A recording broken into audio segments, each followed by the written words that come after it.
SX 작가회 고태현 회장님의 인사 말씀 계시겠습니다. 예, 반갑습니다.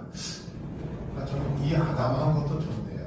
이번 호에 필지는 한 27명이었어요. 근데 이제 창간 행사 때문에 필진이 그렇게 한정적이었습니다. 여러 가지 특집도 있고 이래가지고. 그런데 한 20명 참석하면은 많이 참석한 건데, 제가 시골 사람이라서 합평회를 자주 못 왔는데, 전에 제가 몇 년 전에가 문제 작가 할 때는 한 58명인가 이렇게 왔더라고요. 그래서 통상 한 30-40명 이상은 돼야 하는데 하는 아쉬움이 있는데, 앞으로 이제 제가 시골 사람이긴 하지만 열심히 오면서 좀 이렇게 사람들을 초대 일일이 한 사람씩 전화를 해서라도 최소한 한 40명 정도까지 사람을 채워서 사람 숫자를 채우겠다는 그 뜻이 아닙니다. 글을 나누자는 얘기죠. 그래서 글 나눈다는 얘기는 또 마음을 나눈다는 얘기입니다. 그래서 제가 이제 시골 사람인데 어거지로 회장하라고 하니까 이제 할 수 없이 맡으면서 마음 먹은 게, 내가 하는 동안에 나서진 맞아. 그런데 사람이 마음은 얻자. 가장 중요한 게 외형적인 것보다도 서로 쓴 글을 읽어주고 또 공감해주고, 당신 글 읽었더니 참 좋더라, 요 얘기도 하고 자기 느낌도 얘기하고, 이 글에 대한 느낌이나 이런 것들을 서로 나누고 이렇게 좀 배워나가는 그런 합평회를 만들어보고픈 그런 꿈이 있습니다. 그래서 제가 멀리 있어서 큰 도움이 되지는 않겠지만 열심히 쫓아가는 생각이고, 특히 우리 총장님 좀 많이 수고하지만 좀 귀찮을 정도로 좀 독려를 해서 합평회를 앞으로 좀 활성화시키겠습니다. 이런 작은 모임들이 장차 우리 SX 발전에 크게 도움이 되지 않을까. 그래서 좀 오신 분들 다음에 꼭 뵙겠습니다. 우선은 합평회 때 꼭 신인상을 타신 분들은 앞으로 모시도록 하겠습니다. 아까 말씀드렸듯이 우리한테 가장 귀중한 게 사람입니다.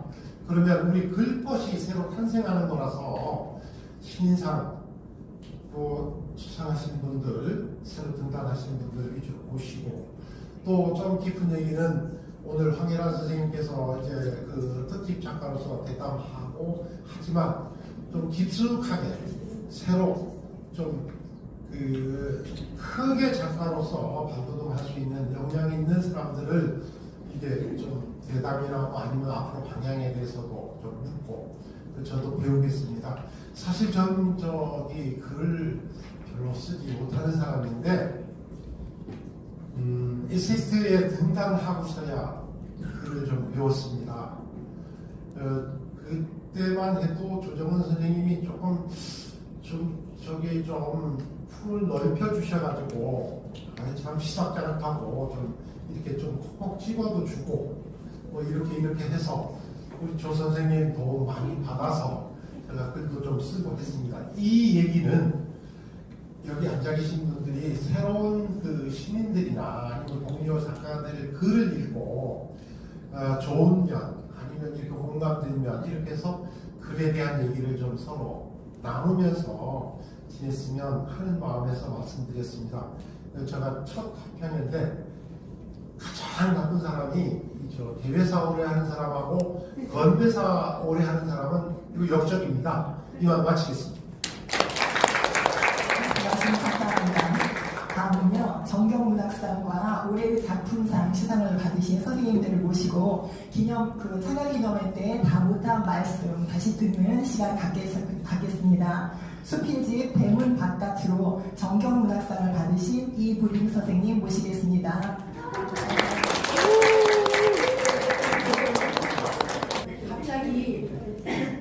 갑자기 이렇게 좋은 시간을 내주시니까 무슨 말씀을 드려야 할까?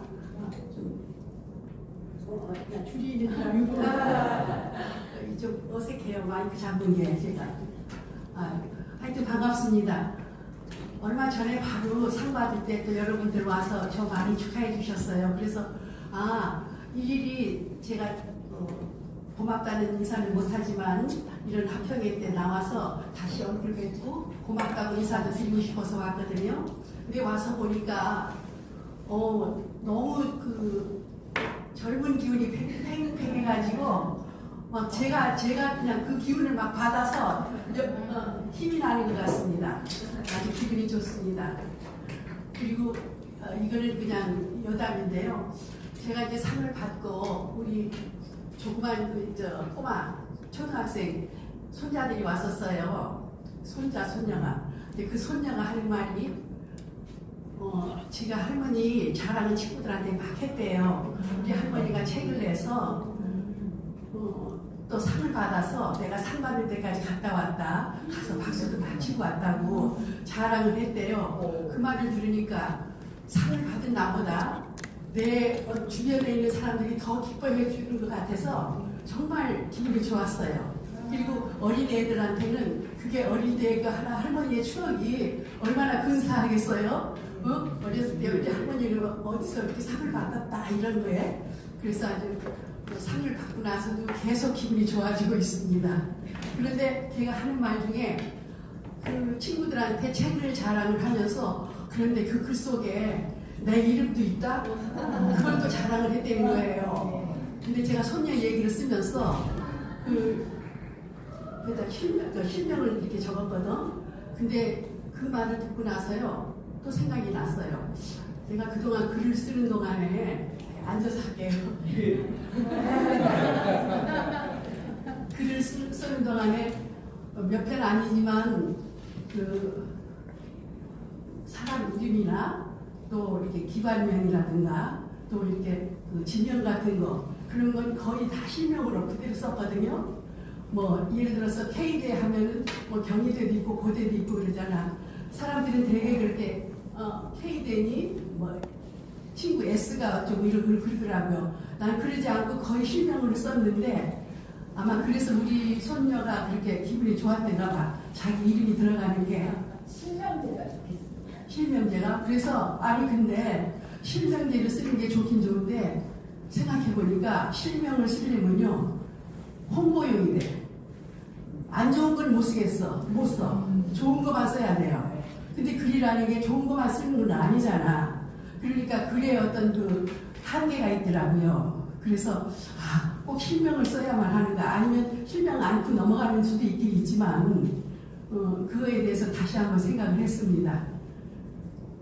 그래서 오늘 그리고 이제 어차피 손자 손녀 얘기가 나왔는데 유치원 다니는 손자 데리고 놀이터 가서 걔들 노는 거 보고 지키고 앉아있고 그러거든요 가끔. 여기 오니까 너무 젊은 우리 시민들이 많이 오셔가지고 내가 꼭 놀이터에 나와서 젊은이들 놀이터에 나와 있는 할머니 아닌가 그런 생각이 들었어요. 그 대신 할머니 노릇을 또 잘 해야 되겠지. 대접만 받을 생각을 하면 안 되고요. 그러니까 저는 저대로 우리 손자보다는 다 위지만 그렇게 귀엽게 아주 좋은 마음 아주 정답게 생각을 할 테니까 또 언니라고 부르면 10,000원씩 주는 거. 그러니까 저를 언니라고 할머니라 왕할머니라 생각하지 말고 언니라고 불러주면 배추님 하나씩 그리고 또 제가 지난번에 한번 점심을 먹을 일이 있었어요. 우리 여기 몇 분하고. 근데 거기 그 말이 너무 좋았는데 거기 그 식당에 관계하시는 분이 저를 보더니 프리티 우먼이래요. 그래서 제가 뭘 했는지 알아요? 이거 프리티 걸이라고 해주세요. 근데 그분도 참 멋지시더라고. 참 노신사야 멋진데 그러면 나는 그랜드 보이라고 불러드리겠습니다. 그랬거든요. 그러니까 계속 저를 언니도 좋고 프리티 걸도 좋고 할머니도 좋고 하여튼 가까이 지냈으면 좋겠습니다. 감사합니다. 저희 제주에서 이렇게 날아오셨습니다. 마당 백시 씨 고성희 선생님 모시겠습니다. 제주에서 올라온 고성입니다.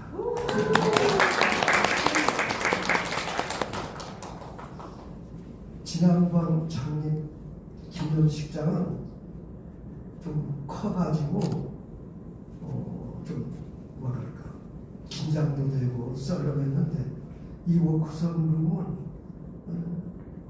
우리 이런 모임 하기에 상당히 오붓해서 부담감도 없고 참 좋습니다. 지난번에 상을 받고 갔는데 그 트로피 디자인이 작가신 정고원 그 선생님이 트로피인데 그동안 뭐 현직에 있을 때 이런저런 뭐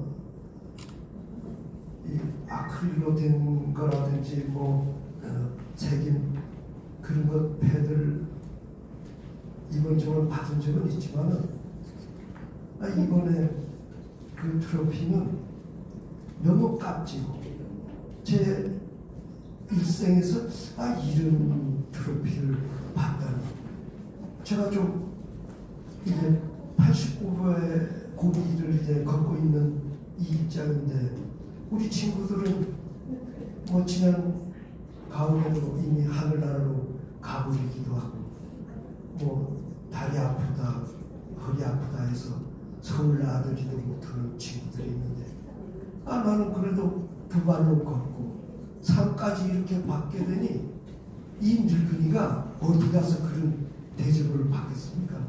이 고마움은 오로지 SS들을 이제 장관하고 발령해 주시는 우리 김종환 선생님과 우리 편지자 조동훈 선생님 또 우리 사무총장님 이해란 선생님 등등 모든 분들이 이런 행사를 뒷받침하는데 얼마나 고생하고 또 그 보람을 그 낙수를 제가 받고 있다는 것에 굉장히 고마움을 느낍니다.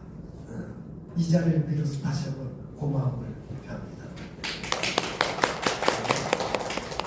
사실 마당댁 시시는 그 이름 자체가 의인화된 그 제목이기도 하고 한데 내용에도 좀 그런 식으로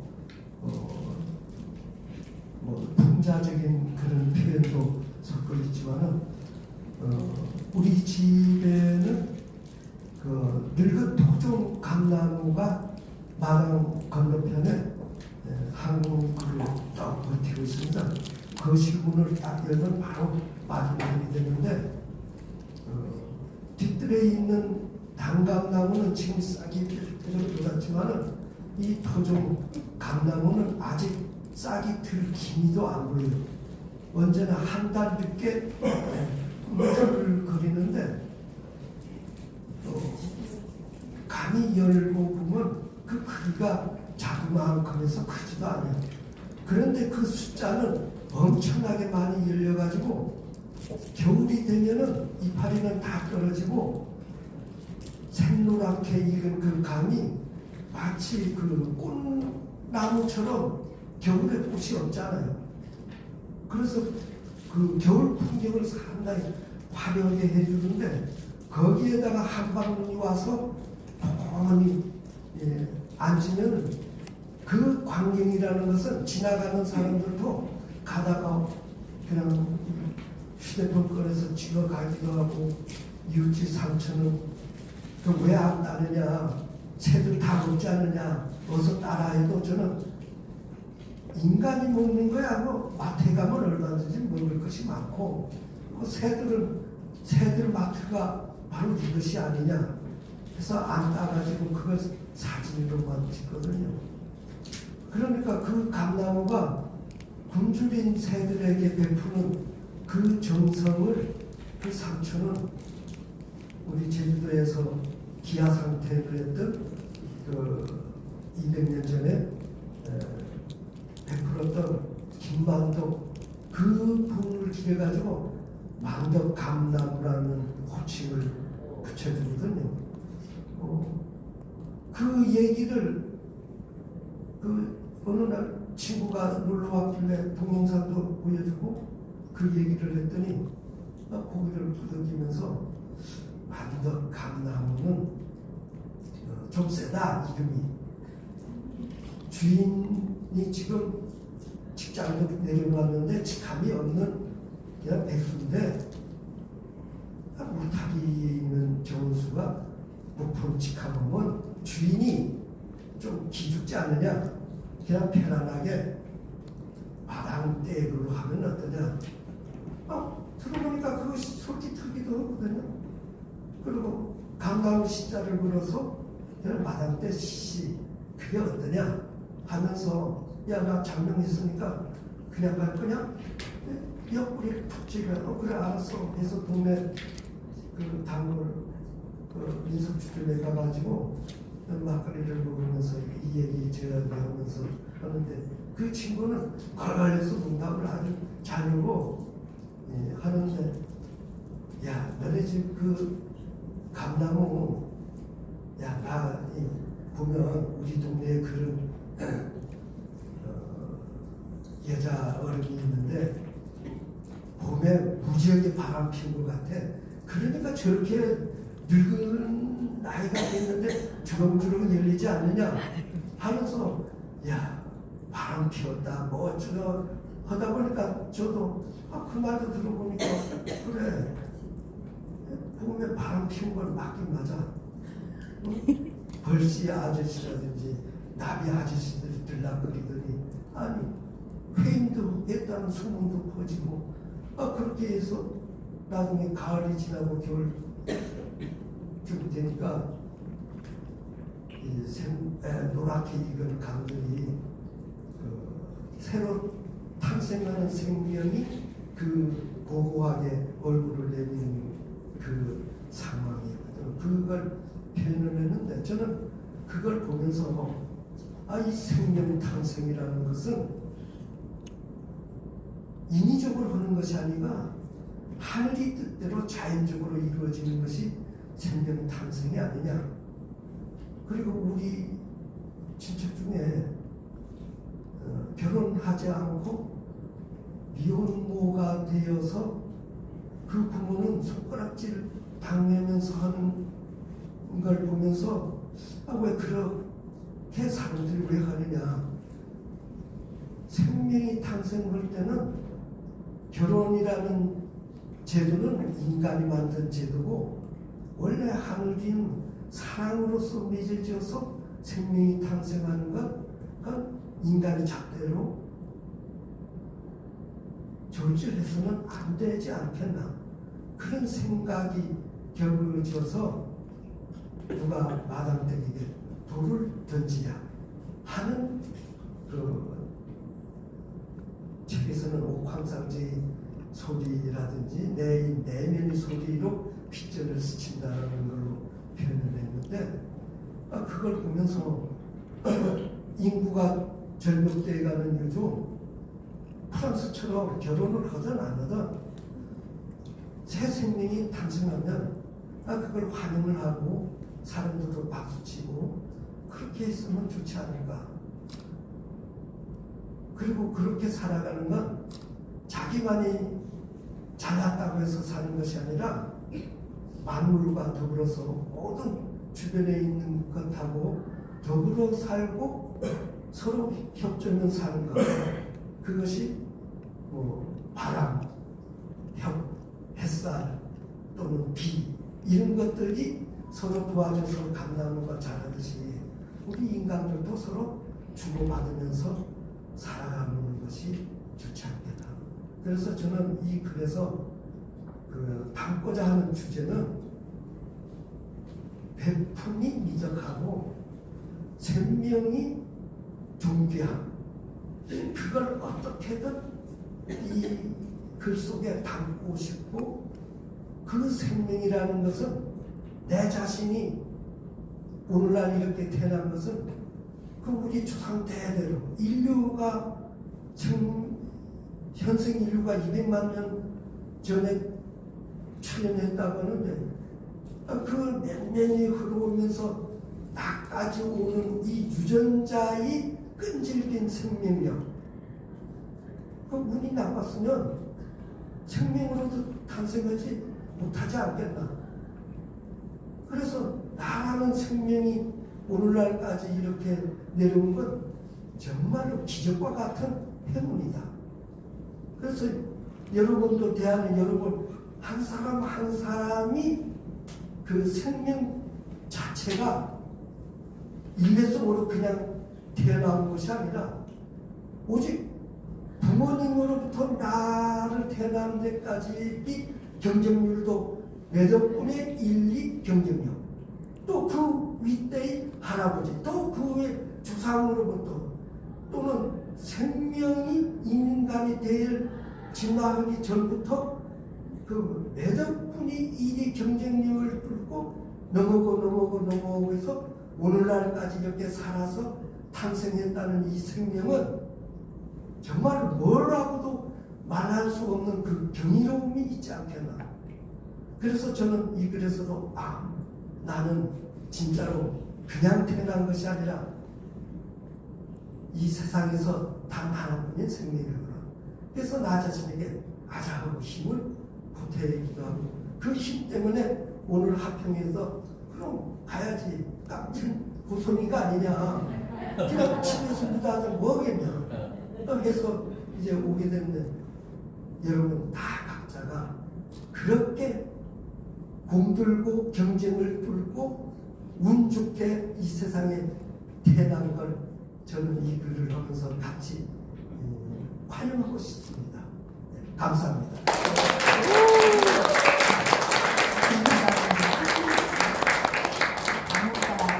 장명 하나를 가지고도 저렇게 사랑을 느낄 수 있는 거 참 수필가의 힘인 것 같습니다. 다음은 11월 20일 신이수 선생님 모시겠습니다. 그냥 아픈 것마저도 우리를 부럽게 하시는 선생님이십니다.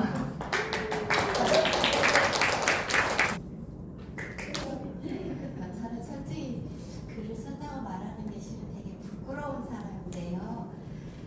그 상패 그 다른 분들이 받으실 때 그게 너무 예뻐서 나는 언제 저런 걸 한번 받아보나 그런 꿈은 있었어요. 그래도 그냥 근데 이제 글을 읽을 때 딱 보면은 좋은 글들이 너무 많으니까 저한테는 그냥 이제 내려놓고 그렇게 있었는데 너무 갑작스럽게 이런 얘기가 들려와서 진짜 기쁜데 하지만 정말 포장지가 씌워지는 것 같아서 되게 지금도 많이 부끄러워요. 그렇지만 그 멋진 상패를 집에 딱 갖다 놨더니 애들이 집에 와가지고 저게 뭐야? 그래서 내가 이번에 받은 거야. 그랬더니 진짜 멋있다고 그러면서 걔네들도 좋아하더라고요. 그래서 어쨌든 그래도 제 인생에 멋진 상패를 받을 수 있어서 순간 되게 기쁘고 행복하기도 합니다. 그냥 저는 솔직히 이제 오랜 기간 동안을 저도 이제 활동을 하면서 살았기 때문에 제가 움직이는 거나 주변 사람들을 데리고 이게 저도 주도적으로 움직였던 사람인데 제가 이제 아파서 10년 정도를 집에 있다 보니까 그리고 도움을 많이 받으면서 지내고 내가 할 수 없는 게 너무 많아져서 지금은 되게 너무 의존적이 된 것 같아요. 그리고 뭐를 할 때도 이걸 내가 해도 되나? 내가 어디를 가고 싶은데 갈 수 있나? 뭐 이런 거를 재야지 되니까 이렇게 나오는 것도 혼자서 결정을 못하고 나 이렇게 있는데 이제 가려고 하는데 갈까? 꼭 물어보게 되고 그러면 괜찮으면 가. 그러고 이제 그렇게 허락을 받아야지 움직이는 사람이 되어버려서 그런 게 어쩔 때는 되게 슬프기도 하고 이제 그냥 그렇게 살고 있어요. 근데 제가 이렇게 나들이는 거의 SS 나오는 거 정도밖에 안 하고 주일날 교회 가는 것밖에 안 하고 그냥 집에서만 있거든요. 그래서 그래도 제가 이렇게 네 발로 걸어서 와서 이렇게 말을 할 수 있는 것이 저는 되게 기적 같아서요. 너무 감사하거든요. 근데 실은 저는 의학 드라마를 무서워서 못 봤어요. 왜냐면 그 막 수술 장면 나오면은 그게 내가 하는 것 같아서 그렇게 살았는데 그 드라마에 나왔던 거를 제가 다 경험을 한 거예요. 그래서 그렇게 삶이 주어졌으니 그걸 어찌해요?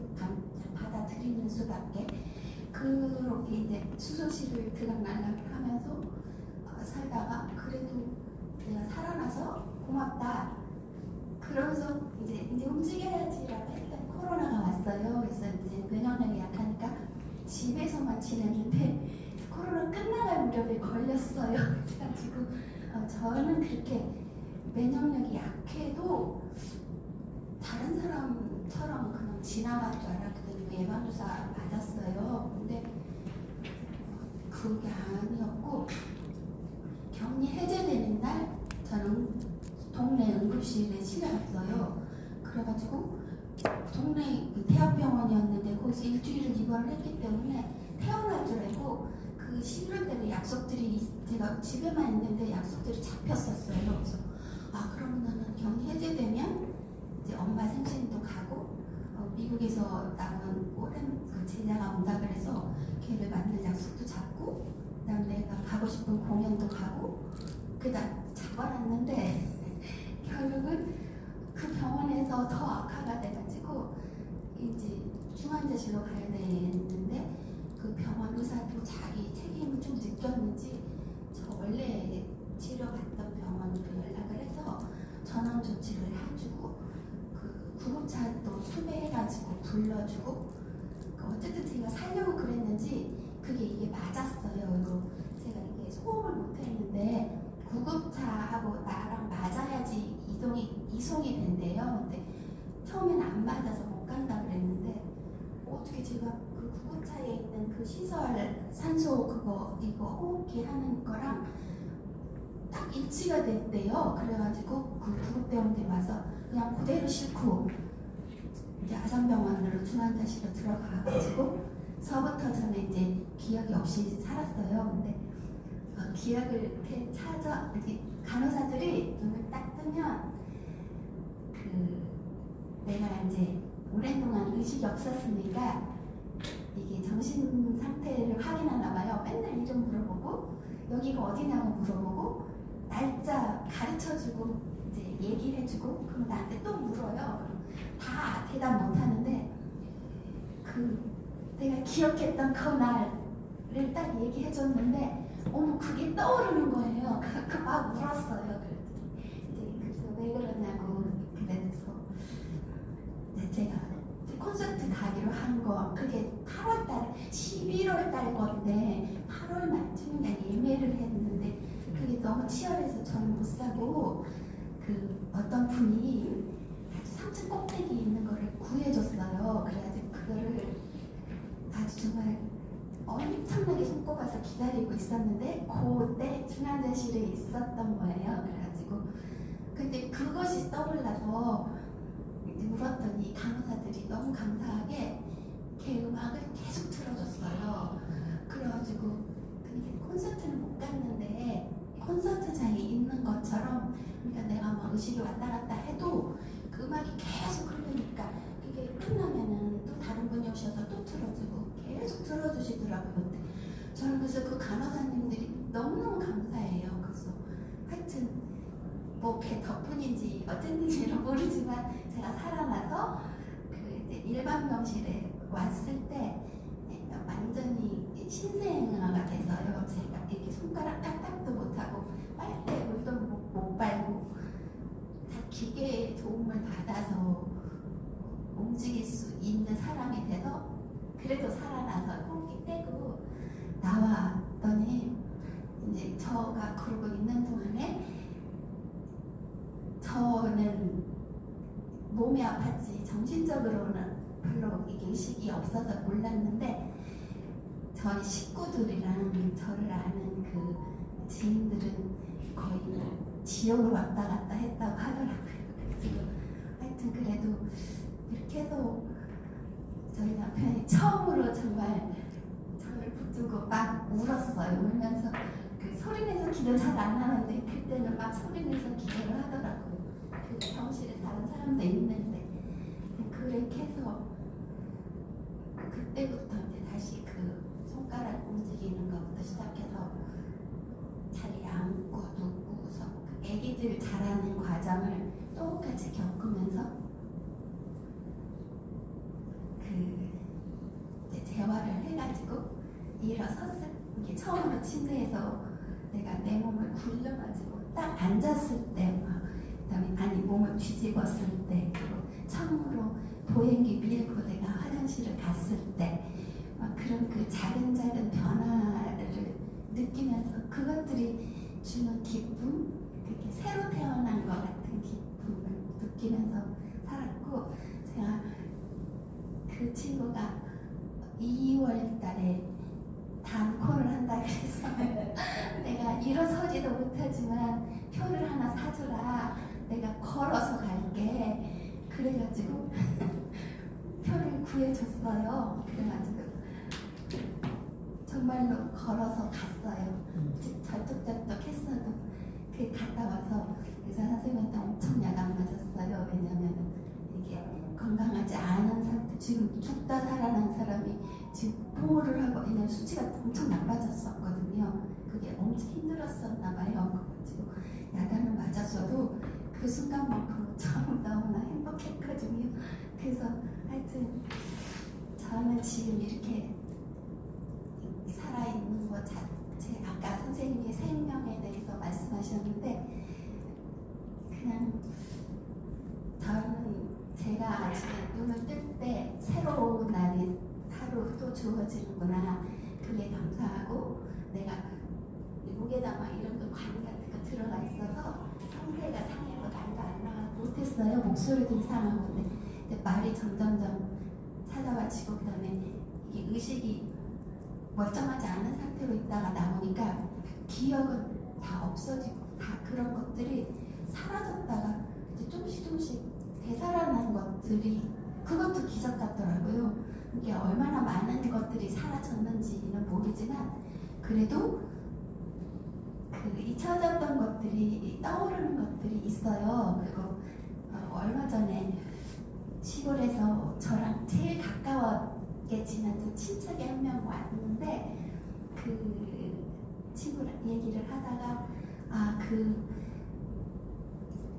둘이서 공유할 수 있는 어린 시절부터 그래도 제일 가까이 지냈던 친척이라서 그 공유할 수 있는 남들한테 얘기할 수 없었던 그런 것들이 공유된 것, 감정들이나 뭐 이런 기억들이 멀리 있어도 만나지 않고 있어도 그래도 그런 것으로도 참 감사한 거구나라는 얘기를 나눴어요. 그리고 실은 제가 1월달, 2월달에 저희 엄마 아버지가 한꺼번에 40일 간격으로 돌아가셨어요. 그래가지고 그게 굉장히 충격이기도 했지만 제가 이 나이 될 때까지 그래도 부모님이 살아계셨다는 것만으로도 되게 감사하더라고요. 그래서 제 두 분을 보내드리고 아직도 실은 제 마음속에 다 정리는 안 됐는데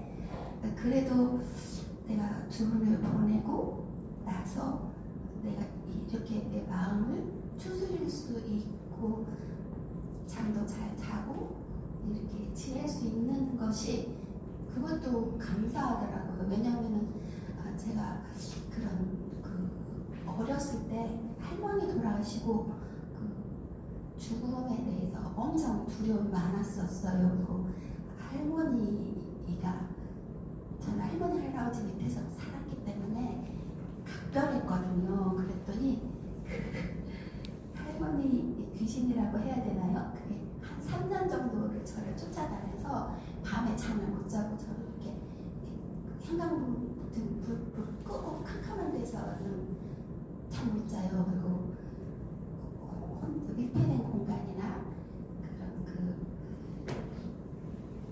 시끄럽거나 막 그런 공간에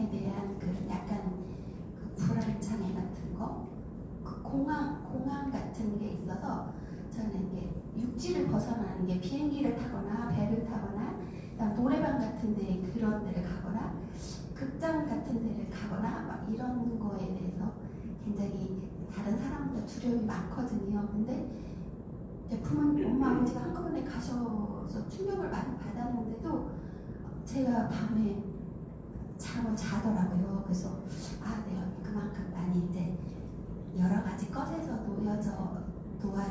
좀 그런 것들에 대해 고맙고 감사하네요. 별로 말을 안 하려고 할 말이 없어요.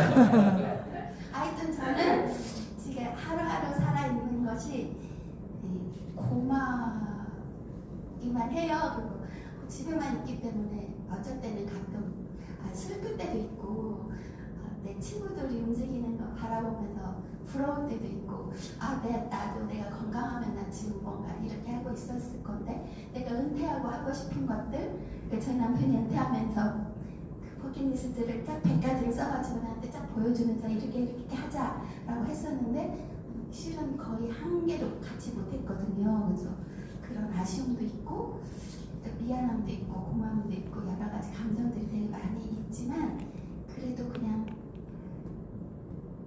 그래도 살아있는 것은 감사한 일이잖아요. 그래서 그냥 잘 못 쓰는 글이라도 내가 이렇게 이 세상에 내 생명이 지워질 때까지 내가 가끔씩 집에서도 잠깐 그냥 꺼부러져 있기도 하는데 그래도 그냥 일어나서 하루에 한 줄이라도 읽고 쓰려고 그냥 마음을 먹고 있어요. 그래서 그냥 그렇게 살려고 하고 그다음에 그냥 저한테 많은 사랑을 주신 너무 많은 분들이 계셔서 그분들에게 다 보답을 못하지만 그래도 내가 힘차게 살아가는 모습을 보여드리는 게 보답해드리는 거라고 생각해서 열심히 살려고 합니다. 말을 너무 길게 했나 봐요. 임순월 선생님입니다. 쳐다만 봐도 재수 없다고. 안녕하세요. 이 자리는 자소리하고 노는 자리인 것 같습니다. 좀 그렇게 하겠습니다.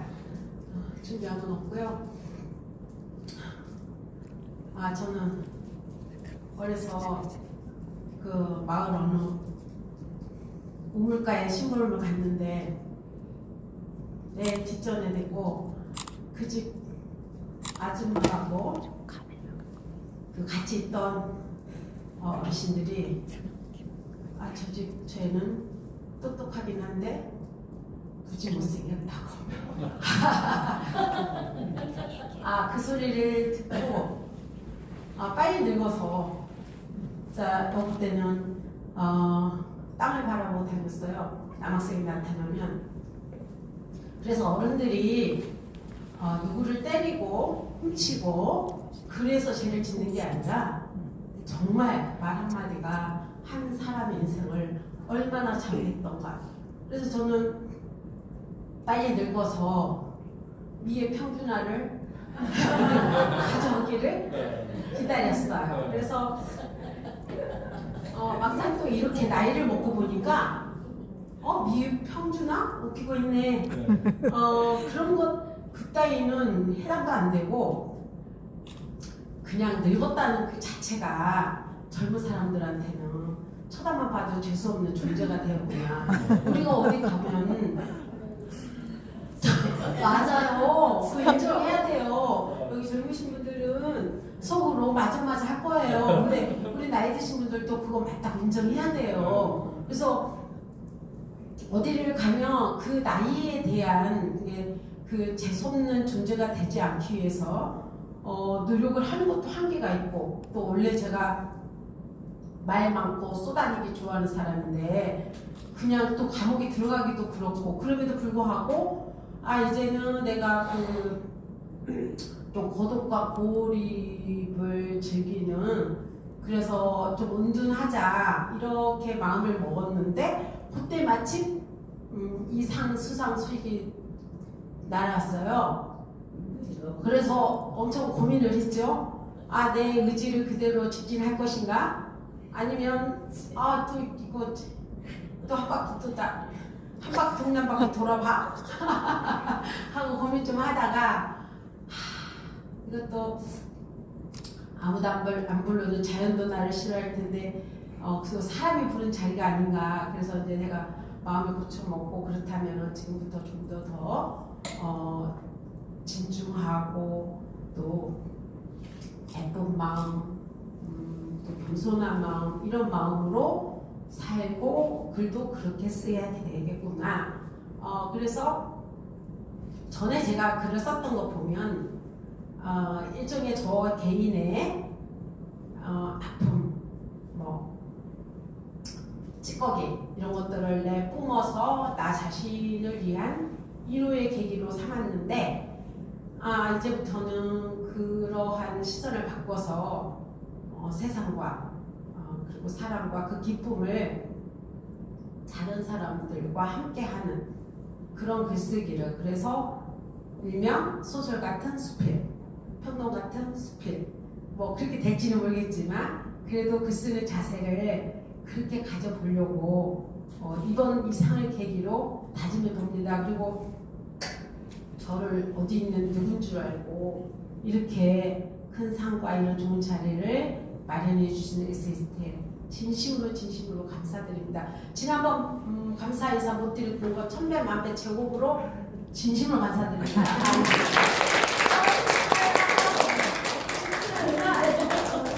네, 감사합니다. 네, 너무나 이렇게 하시고 이렇게 보는 사람, 듣는 사람들 이렇게 웃게 만드시는 그 큰 힘을 가지셨습니다.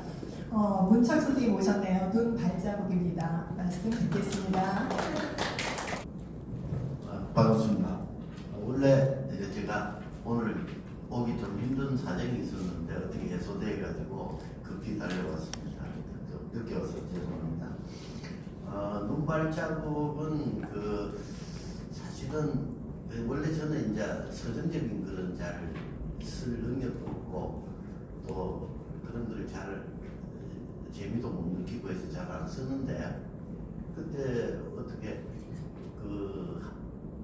눈이 내린 아마 다음 날인가 그날 내리고 오후에 이제 갔습니다.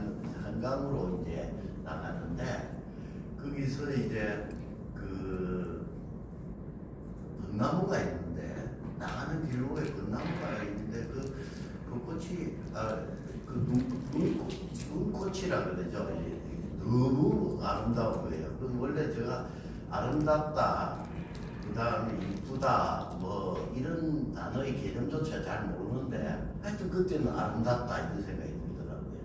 그래서 그러다가 쭉 걷기 시작하는데 그런 경험이 있으신가 모르겠는데 눈에 말입니다. 그냥 눈을 밟으면 아무 소리가 안 나요. 근데 남이 한 번 걸었던 눈을 밟으면은 소리가 납니다. 바스락 하는 소리가 납니다. 그래서 그런 느낌도 가는데 이제 한강에 가서 쭉 보니까 그때 강이 얼어 있었어요. 한강이 한 2년 전인가 그랬는데 강이 완전히 얼어 있었는데 그 얼은데 철새들이 그냥 서 있어요. 한 발로도 서 있고 두 발로도 서 있고. 그래서 야, 저 애들은 어디서 왔지? 왜 왔지? 이런 생각이 들더라고요. 그런데 이제 가만히 보니까 쭉 걸어가다 보니까 그 동작대교가 있는데, 동작대교 이제 난간에 보면은 난간에 있는 뭡니까? 이거 다리 교각에 보니까 그게 눈이 얼음이 안 얼어 있어요. 그래서 이 방에 한 2분의 1 정도 되는 물만 있는 공간이 있더라고요. 근데 그게 철새들이 수백 마리가 그게 모여가지고 물 묻고 놀고 이러고 있더라고요. 그래서 이게 철새가 우리나라에 오는 이유가 딴 게 아니고 시베리아는 얼음 때문에 물이 없으니까 물 먹으러 왔구나. 내가 그때 알았어요. 이거 물 먹으러 왔다니까. 그래서 그러면 나는 지구에 어디서 왔는지 생각해 보니까 나도 그렇게 어려운 이유는 깊은 이유는 없을 것 같아요. 그냥 물 먹으러 왔을 것 같아요. 그런데 이제 날이 저물어 가지고 한강에 이제 가로등불이 비쳐요. 근데 그 가로등이 흰색이 비치는데 그다음 밤안개가 꼈어요. 그래 문이 있는데 저 건너편에 보면은 무슨 평당 잃어가는 집들 있지 않습니까? 그게 제일 꼭대기만 보여요. 밤안개에. 근데 그 꼭대기가 아스름하게 보이고 한강이 보이질 않아요. 그런데 가까이 가보면은 가까이 이래 보면 한강은 안 보이는데 조금 밝은 부분이 보여요. 거기다가 그 나무에 문이 있는데 그 조명이 밤안개 비친 그 광경을 보니까 야, 내가 이거 물 먹으러 오긴 왔는데 이거 너무 좋은 거예요. 야, 그래서 나는 갑자기 나 좀 살고 싶다, 영원히 살고 싶다 이런 생각이 드는 거예요, 갑자기. 그런데 내가 우리가 죽어간다는 말은 많이 하는데 살아간다는 말은 좀 의미가 다르잖아요. 죽어간다는 거는 뭐 병이 걸리거나 하여튼 나이가 들거나 해서 죽음을 향해서 가는 거 아닙니까? 나는 갑자기 살아가고 싶더라고요. 그러니까 내가 이제 한 60 넘었으니까 1년 지나면 59살이 이런 식으로 살아가고 싶다. 더 젊어지면서 영원히 살고 싶다. 이런 생각이 들어요. 그러면서 가만히 생각하니까 그러려면 내가 영원히 있어야 되는데 내가 영원히 진짜 내 영혼이라는 게 정말 있다면은 이제 그 영혼이 내가 이 지구에 와서 사는데 혹시 뭐 예를 들면 부처님 말이 맞으면은 다음 생에서 뭐 또 태어날 거고 어딘가에 또 예수님 말씀이 맞으면은 누워 있다가 어느 날 예방이 돼가지고 천국으로 불려갈 건데. 내가 살아왔던 행실을 보니까 이거 아닐 것 같아요. 그래서 차라리 이게 그런 게 없으면 좋겠더라고, 갑자기. 그래서 내가 이거 가만히 생각하니까 이거 영원한 생명이 있으면 굉장히 큰 문제다. 그냥 난 로봇처럼 이렇게 뭐 원소가 이렇게 붙어가지고 있다가 그냥 그게 해체되고 난 그냥 없어지고 이게 차라리 낫지 않겠냐 이런 생각이 들었습니다. 그래 이 글을 적은 거는 조금 좀 아이러니인데 우리가 참 왜 이 지구에 와서 우리가 삶을 사느냐 그에 대한 생각을 조금 하고요. 그 다음에 정말 혹시나 재수없게 저 영혼이라는 게 영혼이 있으면은 지금부터라도 잘 살아야 되겠다. 그래서 그런 글을 좀 적은 글인데 어쨌든 여러 선지자들이 걸었던 발자국을 따라 걸으면서 우리가 좀 제대로 사는 것이 내가 제대로 사는 것이 맞지 않겠느냐 이런 생각을 했습니다. 작년에는 에세이스트사에서 책도 하나 내고 현대해 주시고 이래가지고 했는데 사실 굉장히 이 디자인이 좋아요, 제 책이. 그래서 제가 지금 사면 15,000원인데 좀 시간이 지나면 한 3만 원 정도 받는 그리고 이제 안에 다른 시간에 좀 만들어 주셔서 고맙고요. 그 안에 그 편집도 참 잘 돼 있어가지고 거기에 감사의 인사를 드립니다. 감사합니다.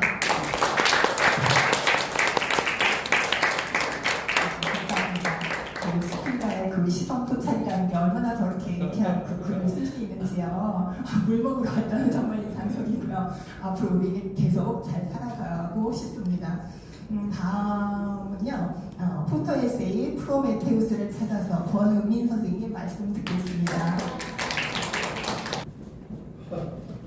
안녕하십니까. 저까지 촬영가 올 줄은 몰랐습니다.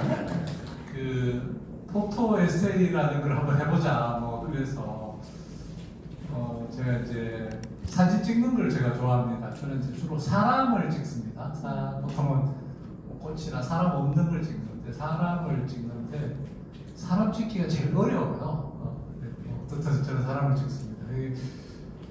이제 저는 여행을 할 때 그 지역, 특히 다른 나라면 그 지역에 관한 책을 좀 읽고 가려고 합니다. 그래서 작년에 이제 조지아라는 데를 가게 돼서 거기에 관련 책을 보니까 그게 프로메테우스, 그 지역이 프로메테우스가 바위에 묶인 데가 그게 카토카스 산맥이더라고요. 그리고 메데이아라는 여자인데 그 사람에 대한 이야기가 굉장히 많아요. 그리스 신화에 나와서 뭐 자기 애도 죽이고 남편도 죽이고 뭐 그런 아주 상당히 색깔이 다른 터프한 여자인데 그런 여자에 대한 문학 작품이 굉장히 많아요. 그래서 그런 것들을 읽고 이제 그래 가서 이제 프로메테우스를 찾아봤는데 마침 그날 구름이 많이 껴가지고 제가 직접 만나지는 못했습니다만 하여튼 그 길을 갔다 왔다 뭐 이제 그 이야기를 가지고 근데 포토에세이라는 게 보니까 반 페이지만 써야 되겠더라고요. 그래서 뭐 하여튼 이런 기회에 어떻게 하면 반 페이지에 사진 이야기를 한번 담아볼까 그런 고민을 계속 하고 있는 중입니다. 그래서 여러분들도 같이 이제 다양한 분들이 다양한 방식으로 이걸 한 1, 2년 하다 보면 아마 포토에세이는 이렇게 하는 게 좋지 않을까 하는 그런 것도 좀 생기지 않을까 싶어요. 그래서 이제 그런 데 관심을 같이 좀 가지고 같이 그런 글도 한 번씩 써봤으면 싶은 생각이고 그렇게 같이 되기를 바랍니다. 감사합니다. 좋은 사진 봤었습니다. 아주 멋있는 사진이 이렇게 책에 있어서 참 감상했습니다. 다음은요. 필진입니다. 정리와 미련 이수월 선생님 이야기 듣겠습니다. 먼저 인사드리겠습니다. 안녕하세요. 14호 정리와 미련 글을 쓴 이수월이라고 합니다. 저는 109호로 등단을 했습니다. 예, 제가 그때 그 수상 소감에서도 말씀드렸듯이 제가 글을 쓰게 된 이유는 난임 때문입니다. 그래서 난임으로 인해서 겪었던 고통, 시험관을 5번 정도 했거든요. 근데 안 됐어요. 그러니까 첫째는 있습니다. 다행히 첫째는 주셔서 감사하게 잘 키우고 있고 둘째가 잘 안 들어서더라고요. 그래서 하다가 조기 폐경이 진행됐다는 말을 들었습니다. 그래서 제가 지금 올해로 40인데 앞으로 4년 정도밖에 안 남았대요. 그래서 내가 여성성을 상실을 하면서 그러면서 이렇게 시험관을 하는 것이 무슨 의미가 있겠는가 그런 생각을 하게 됐어요. 근데 사실 그 미련이라는 게 참 쉽지가 않더라고요. 그 둘째 제 어쨌든 소망은 두 아이를 아들, 딸 잘 낳고 잘 기르고 싶었던 그 꿈이 있었어요. 네, 첫째가 아들인데 둘째 딸을 낳고 싶어가지고 그래서 이제 그 꿈을 접어야겠다고 생각을 하니까 그 미련이 한 톨이라도 남았을 때는 정리가 안 되는 거예요.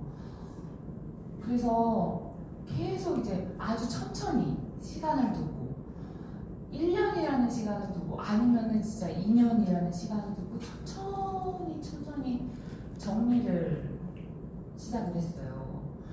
제가 그 둘째를 갖고 싶어서 애기 옷도 하나도 못 버리고 장난감 둘째한테 물려주려고 다 남겨놨었거든요. 그래서 근데 이제 그것들을 계속 어느 구석이든 어디에든 계속 쌓아놓고 있으니까 집도 깨끗하게 정리가 안 되고 그런 걸 느꼈어요. 그래서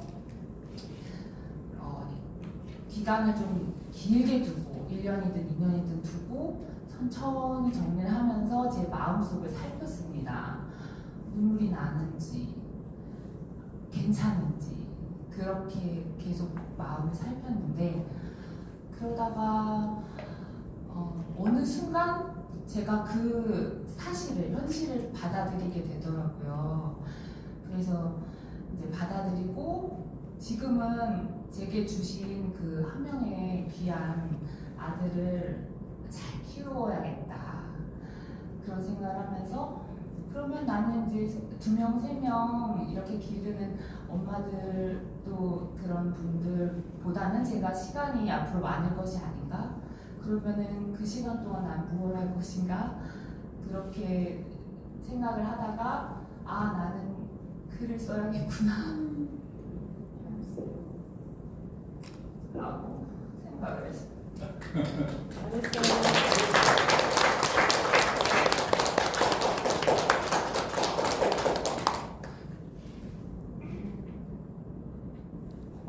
진짜 올 줄 몰랐네. 부족한 글 읽어주셔서 감사합니다. 그리고 딱 여기 앞부분에 좀 재밌게 남편이랑 연애 내용을 좀 적었는데요. 저랑 남편 둘 다 되게 미련이 절절한 성격이에요. 그래가지고 헤어져야지 헤어지지를 못하고 끝끝내 결국은 돌고 돌아서 만나서 결혼을 했습니다. 그런 이야기가 담겨 있답니다. 감사합니다. 감사합니다. 너무너무 사랑스럽죠? 다시 한번 박수 부탁드립니다. 신인상 시간입니다. 114호 신인상으로 등단하신 할머니의 밀당 신윤우 선생님 모시겠습니다. 꽃다발 준비되어 있는데요. 꽃다발 증정은 김정환 발행님께서 해주시겠습니다.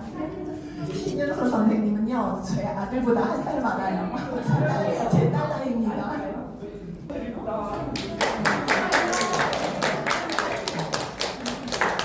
지난번 행사 때 건강이 허락지 않아서 못 오셔서 지금 오늘 처음 뵙겠습니다. 안녕하십니까. 이렇게 앞에서 말할 줄 알았으면 왕창식으로 일어나가지고 제가 3월 23일 날 입으려고 태어나서 처음으로 옷을 맞춰. 근데 그날 옷 입고 못 입을 줄 알았는데 오늘 이렇게 입게 해주셔서 정말 감사합니다. 저는 이렇게 에세이스트가 이렇게 땅이라고 생각하고 제가 이 받은 상이 씨앗이라고 생각해가지고 꽃으로 태어나고 싶었는데 고승은 선생님 말씀을 듣고 감나무로 태어나요. 봄, 여름에는 좀 푸르르하게 사람들 보기 관상이 좋게 하고 가을에는 열매를 먹고 그다음에 겨울에는 문 쌓인 가지를 보면서 사람들이 그런 오감을 자극할 수 있는 작가로 선정하겠습니다. 감사합니다.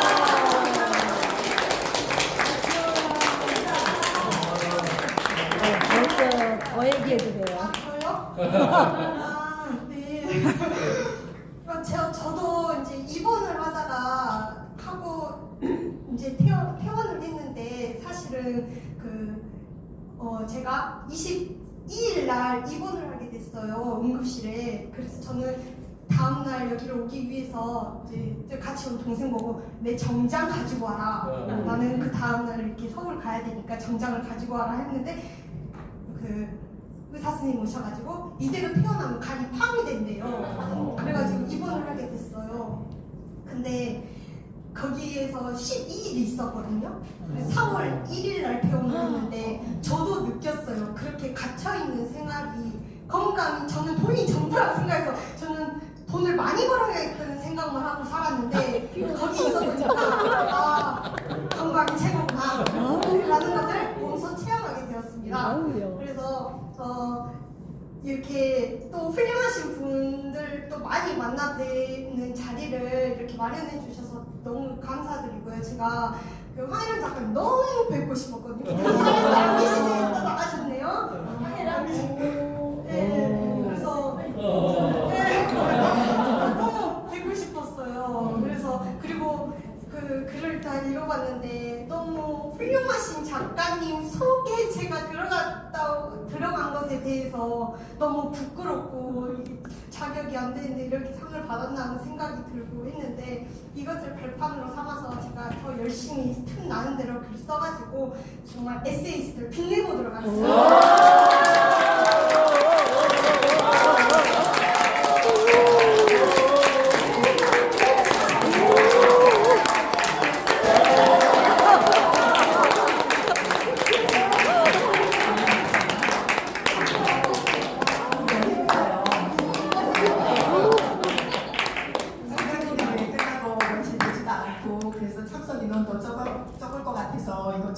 행사를 통상 3,4월은 안 하는데 안 해도 되는 거 아니었냐 이랬는데 안 했으면 네, 너무 반갑고 저도 즐겁습니다.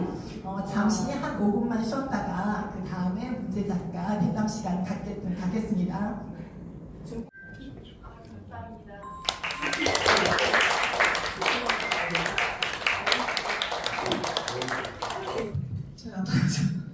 앞에 너무 혜성같이 나타난 신분이 계셔가지고 오늘 저희가 주인공인 줄 알고 왔는데 아무튼 대담 맡게 된 황혜란 작가님 그리고 작가님 평론을 쓴 김재라고 합니다. 만나서 반갑습니다.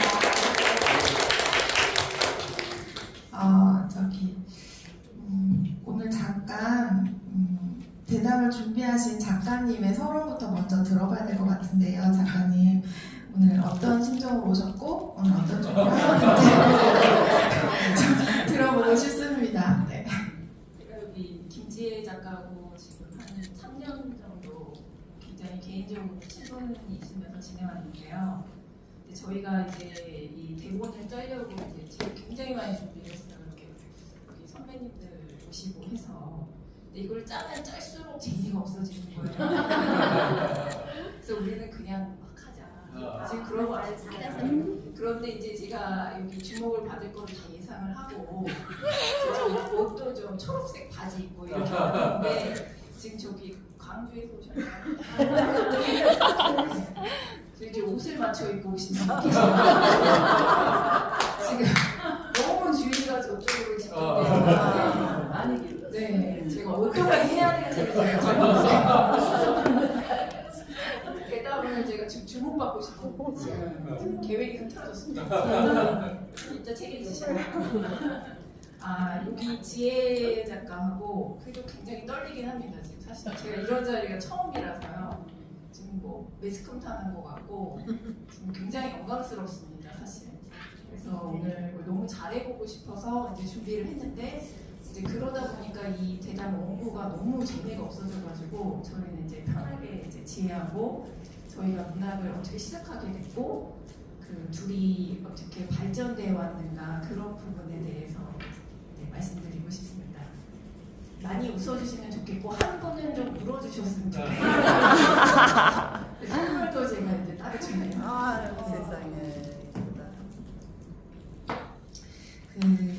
작가님이라는 호칭을 저희가 꼭 써야 되는데 그 선배님들 앞에서 너무 오래 친했다 보니까 간혹 언니, 뭐 지혜라는 말이 가끔 나올 수 있어요. 그래서 그런 부분은 좀 양해 말씀 부탁드리고요.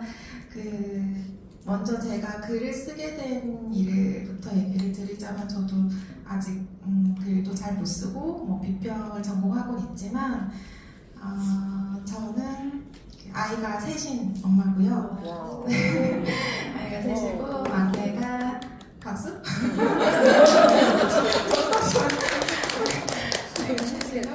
밀리는 거 아니야? 막내가 지금 4살인데 막내가 태어났을 즈음에 막내가 침대 위에 누워있는 모습을 보고 있다가 갑자기 뛰쳐나가서 뭐 시라는 약간 이제 졸작을 끄적인 거예요. 그게 국문과 졸업하고 20년 만에 갑자기 그냥 그렇게 시를 쓴 거예요. 네, 그게 그 즈음에 다들 기억하실 거예요. 정인이 사건이 있었고, 그래서 세상이 되게 시끄러울 때였어요. 그래서 애기 발을 보다가 뭐라도 해야 되겠다 싶었던 마음이 들어가지고 글을 쓰기 시작했고 사실 예전에 문학은 정말 저랑 다른 사람들이 하는, 특별한 사람들이 하는 것이었는데 그때 갑자기 저가 이렇게 쓰게 된 것은 아마 그날 아기의 발이 잊혀지지 않았고 그 아기의 발을 위해서 뭔가라도 해야 되겠다 이렇게 시작을 했던 것 같아요. 제가 주인공도 아니면서 이런 이야기를 길게 한 거는 오늘 이제 작가님께 문학을 시작하게 된 이유를 여쭤보고 싶어서인데요. 제가 작가님을 만나게 된 건 사실은 네이버 블로그에서 이웃으로 만났거든요. 그리고 정보성 글을 썼지만 글의 이야기가 담겨있고 너무너무 재밌고 실제로도 굉장히 재밌고 유쾌한 분이세요. 그래서 그런 부분에 완전 홀딱 반해서 지금 혜성님께도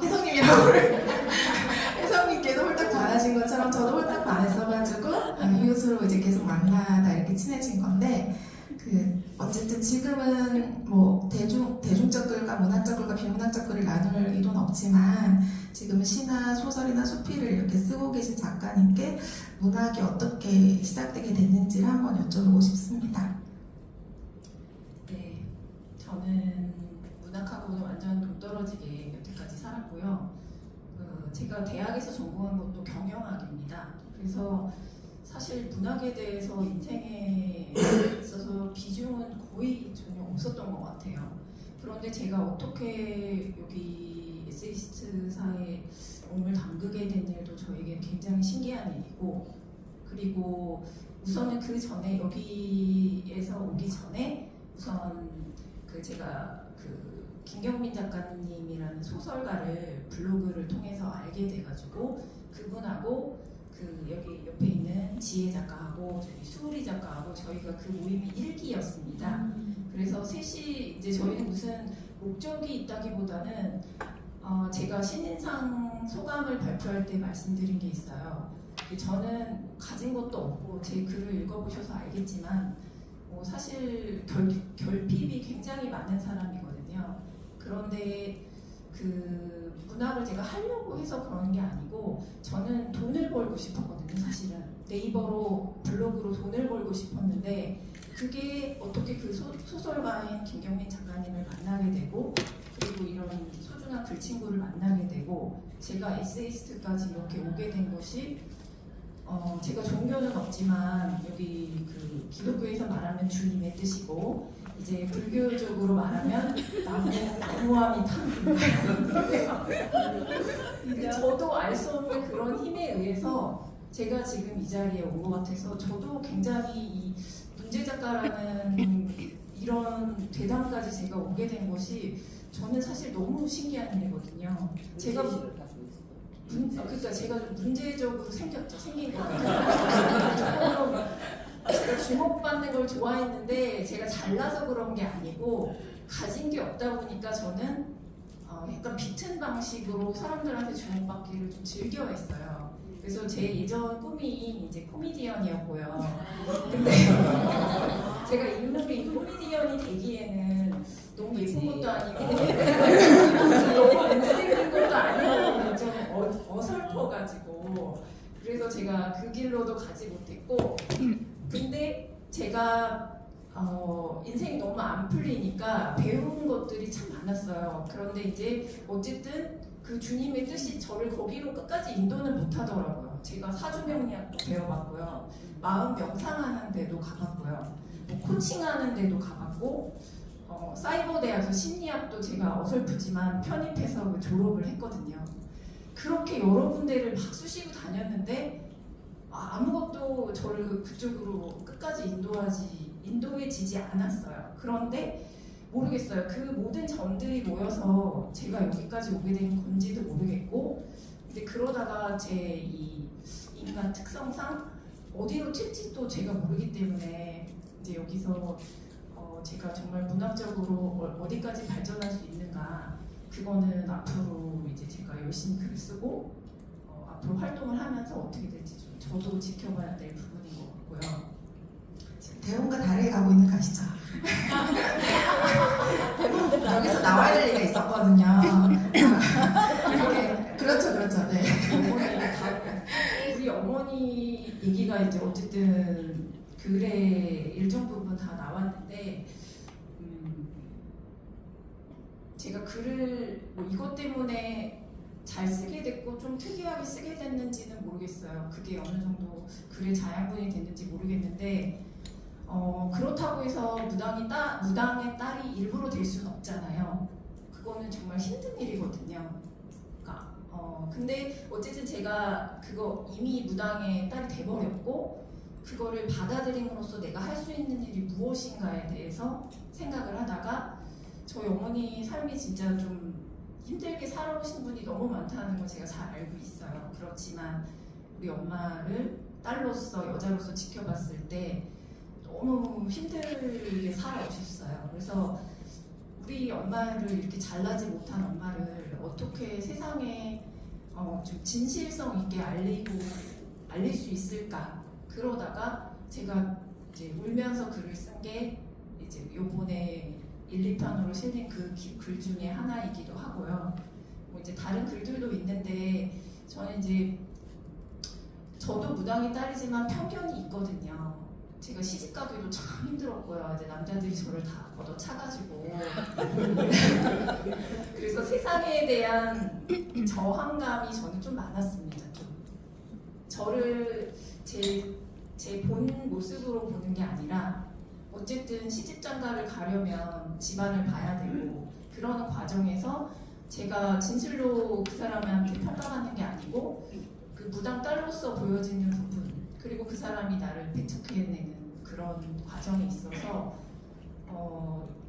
이거는 뭐 사실 겪어보지 않은 사람은 잘 모를 것 같아요. 저는 그걸 20, 30대 겪어서 지금까지 왔고 또 지금은 결혼해서 아들 둘 낳고 잘 살고 있거든요. 이해해주는 어떻게 인연이 그렇게 돼서 그 여기 신윤우 우리 그 신희 작가님께서 지금 혼자 사신다고 하는데 저만 그럴 순 없으니까 결혼을 한번 생각해보세요.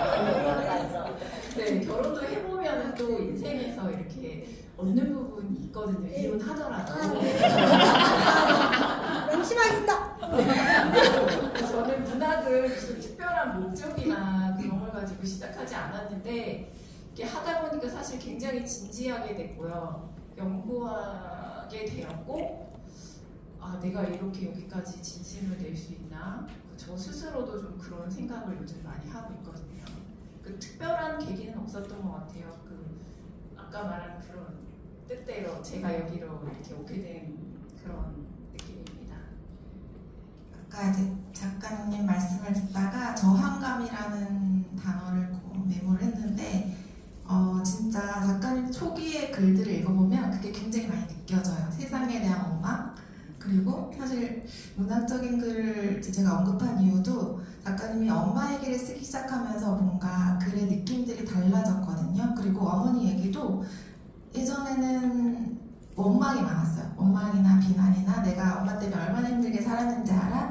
그런 이야기들이 많았다면 점점 글이 달라지더라고요. 글을 쓰면서 아마 작가님도 아셨을 거예요. 근데 그런 마음들이 제가 점점 느껴지더라고요. 그리고 저는 사실은 독실한 기독교인이에요. 그런데 그런 뭐 거부감이나 그런 게 당연하겠지만 전혀 들지 않았고 그리고 원홍구 얘기를 들으면서도 쓰면서도 그것이 뭐 신에 대한 사랑이라기보다 자식에 대한 자식을 어떻게 그 신을 받는 것에서 벗어나기 위해서 오롯이 어머니가 희생하고 헌신한 그런 사랑의 또 다른 모습이라고 느껴졌지 이 어떤 무당의 제의라는 것이 느껴지지 않더라고요. 그래서 굉장히 감동적으로 읽었고 제가 굳이 작가님의 미발표작의 소설을 언급하면서도 굳이 가장 비평에 힘주어 쓴 부분도 가장 거기인데요.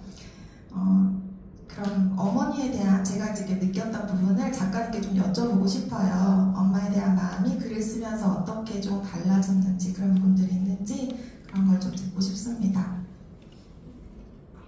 네. 그 소감에도 썼지만 저희 엄마는 참 너무 사랑하지만 너무 사랑해서 미운 그런 존재였어요. 근데 뭐 이제 그 엄마가 신을 받고 무당이 되시기 전에도 이제 제가 이제 사남매 맏딸이었는데 그 저희 저한테는 오빠가 있었죠 사실. 근데 제가 아주 갓난 아기였고 오빠는 4살 때 이제 트럭에 치여가지고 이렇게 교통사고로 죽게 됐는데 어떻게 보면 운명이라는 게 참 신기한 것이 저는 이제 우리 어머니 아버지가 굉장히 가난하셨지만 막내딸로서 조금 더 순탄한 삶을 살 수도 있었는데 우리 오빠가 세상을 떠남으로써 저는 이제 막내딸에서 장녀가 되었고 그리고 저희 아버지께서 그렇게 아들을 원하셔가지고 저희 엄마가 이제 아들이 잘 안 나오니까 딸 이제 마지막에 결국 이제 아들을 얻어서 네 이제 딸 셋의 아들이 막내인 그런 집안의 맏딸이 되었는데 저희 어머니가 이제 워낙 인생 자체가 힘드신 분이다 보니까 저한테 그 장녀 역할에 대해서 엄청나게 많이 주지를 시키셨어요. 너가 잘 돼야 뭐 집안이 잘 되고 뭐 이런 얘기 속에서 청소년기를 보내고 이제 그래도 나았지만 저희 부모님이 이제 배운 게 없으시다 보니까 항상 장사를 하셨는데 그 맏딸인 제가 거기에 나가서 이제 장사를 도와드리는 적이 많았어요. 그러니까 그게 그 당시에는 제가 첫 번째 글에 썼던 것처럼 저에게는 굉장히 쪽팔린 일이었어요. 그렇지만 안 할 수는 없고 제가 부모님을 거역할 수는 없었기 때문에 그래서 그런 과정들을 지나오면서 그 당시에는 참 창피스러운 일이고 부모님이 배우지 못하셔가지고 이렇게 저는 이제 이런 활동을 하게 되면은 여러분들이 이뤄놓은 이제 양력이랄지 뭐 이런 걸 보면 제가 항상 좀 사실 꿀립니다. 제가 배운 게 여기까지고 저희 부모님도 뭐 이렇게 저를 탄탄하게 밀어주시거나 그런 환경이 안 되었기 때문에 제가 거기서 제 스스로 살아남고자 노력한 부분은 정말 있었어요. 저 열심히 살려고 정말 노력했거든요. 근데 그게 이제 인생이 뭐 뜻대로 되지 않으니까 그렇게 된 부분이 있었고 제가 좀 삼천포로 빠진 것 같아요. 그런데 이제 엄마에 대한 글을 쓰겠다고 이제 엄마한테 얘기하기 시작했을 때 이제 우리 엄마가 해주신 말씀이 뭐냐면 엄마 나는 근데 글을 엄마를 아름답게 쓸 수는 없어. 우리가 살아온 인생이 그랬고 엄마 인생은 어떻게 보면 실패들이 너무 많이 있어. 근데 엄마 나 그렇게 쓸 거야. 그렇게 얘기를 했어요. 근데 우리 엄마는 다 좋아. 흉도 보고 욕도 쓰고 다 쓰라고 엄마 그런 얘기를 해주셨어요. 그래서 제가 이제 뭐 글을 쓰려고 한다기보다는 제 안에 쌓인 것들이 너무 많았고 엄마한테 너무 사랑하면서도 제가 표현할 수 없는 것들 그런 것들을 글로 쓰면서 제 스스로는 정화가 조금 되었는지도 모르겠어요. 우리 엄마에 대한 마음이 이제 제가 이제 중년으로 접어들다 보니까 우리 엄마가 내 나이 때 이렇게 치열하게 우리 사남매를 키우면서 우리들을 이렇게 힘든 와중에도 키워주셨구나. 저는 지금 우리 엄마에 비하면 너무 팔자가 좋은 그런 입장에서 살고 있거든요. 제가 이제 20, 30대는 좀 힘들었지만 지금은 이제 어떻게 보면은 요즘 제가 고민하는 부분이 글이 제가 처음에 초심에서 시작했던 그런 글보다 제가 글이 잘 안 써진다는 느낌이 있어요. 그리고 제가 글을 자꾸 잘 쓰고 싶고 꾸미고 싶고 막 대단한 작품을 만들고 싶고 이런 마음이 근래에 많이 들어서 사실은 글을 잘 못 썼거든요. 근데 처음에는 그냥 어떻게 설명할 수 없이 제가 막 휘갈겨 썼다고 하는 게 맞는 것 같아요. 그런 글들이 지금 엄마에 대해서 쓴 이 문제 작가에 실린 글이었고 그래서 이제 엄마에 대한 이해는 아마 영원히 저는 할 수는 없을 것 같아요. 그렇지만 그래도 제가 앞으로도 글을 쓰면서 그 한 여자, 그 무당이었던 여자에 대해서 제가 조금 더 진실성 있게 글을 더 써보고 싶은 그런 욕심은 제가 좀 있습니다. 아까 왔는데 오늘 오신 분들이 이제 혜성님이 나타나기 전에는 모든 분들이 황혜란 작가님의 글을 이야기하셨었거든요, 사실은. 그리고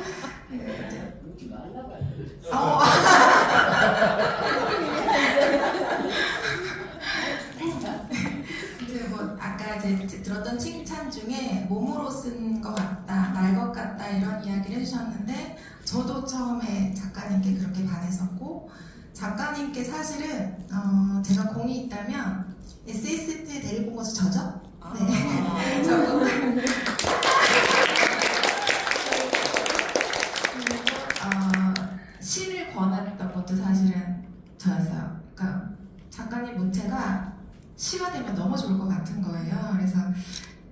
제가 자랑할 시간을 드리겠지만 시 100편을 시를 쓴다는 게 사실 쉽진 않잖아요. 그래서 그 시 중에 어머님에 대한 시를 쓴 시가 있어요. 그래서 혹시 들어보고 싶으실지? 네.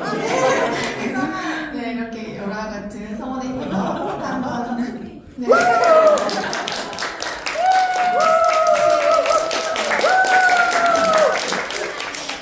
정말 날 것 그대로의 시를 쓴 시가 있어서 오늘 한번 읽어봐 달라고 부탁드리겠습니다. 너무 창피하네요, 사실. 오늘 좀 더 많이 와주셨으면 전 했어요. 근데 이게 하필이면 창간기념 행사 다음 하필이라서. 근데 또 솔직하게 그 기념 행사 했기 때문에 저는 이런 행사가 아예 없는 줄 알았거든요. 근데 이렇게 대담 자리를 마련해 주셨기 때문에 사실 또 너무 기쁘고, 제가 오늘 바바리도 사 입고 왔거든요. 그래서 이건 여기 지금 입지는 못했지만 아무튼 제가 어떻게 시를 쓰게 됐는지, 저같이 이렇게 무식한 사람이 그랬는데, 이 지혜라는 친구가 굉장히 열심히 문학을 해요. 이제 국문과도 나왔고, 그리고 어느 날 갑자기 애가 셋이고 셋째가 막 너무 어린데 대학원을 가겠다는 거예요. 그래서 자기 문창과 가서 공부한다고 해서 제가 엄청난 시샘을 냈었어요. 나는 배운 게 워낙 없는데 뒤에서 쫓아가고 있는데 자꾸 뭘 배운다는 거예요. 그래서 제가, 그리고 둘이 공모전에 같이 막 냈었거든요. 근데 지혜는 언니 나 그냥 한번 전에 쓴 거 내봤어. 그런데 얘가 막 상을 막 받는 거예요. 저는 상을 하나도 못 받는데. 근데 이 친구가 이제 대학원에 가서 공부하는 모습을 보니까 너무 인상적이고 멋졌어요, 진짜로. 문학을 한다면 저렇게 해야 되지 않을까.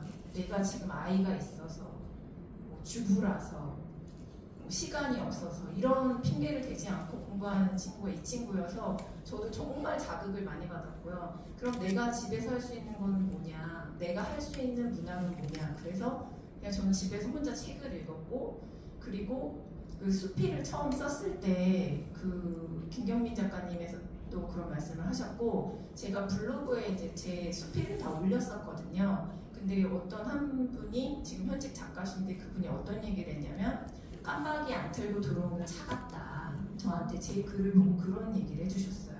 그러니까 제가 너무 돌직구의 단어들을 사용하고 거침없이 제 개인사를 이렇게 드러내다 보니까, 그래서 고민도 사실은 많이 했거든요. 내 글이 읽는 사람을 너무 피곤하게 하거나 불편감을 주지 않는가에 대해서도 굉장히 고민을 했어요. 그 편안한 글, 조금 많이. 네? 네.